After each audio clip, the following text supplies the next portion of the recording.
Prečo Boh stvoril svet za 7 dní? No, Boh to urobil hlavne kvôli sebe, že týždeň má 7 dní, ako 6 dní pracoval a 7, ergo nekonečno, oddychuje. Ale možno to nie je až celkom pravda. Možno Boh urobil 7 dní aj kvôli nám. On totiž už vtedy rozmýšľal nad monogamiou a polygamiou a o tom, že prídu časy, že také niečo ako manželstvo nebude treba.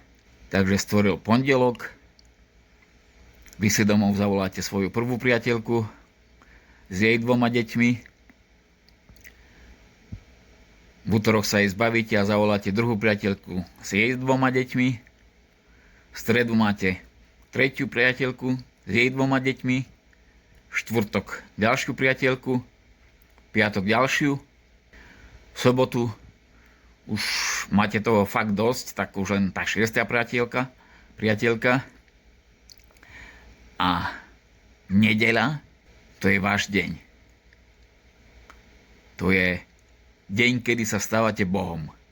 Máte svatý pokoj od detí, máte svatý pokoj od priateliek, nemusíte nikomu dávať peniaze, môžete ísť kde chcete, do prírody, a neviem, nejaký výlet, môžete ísť nakupovať, ja neviem, do Eurovej alebo kde.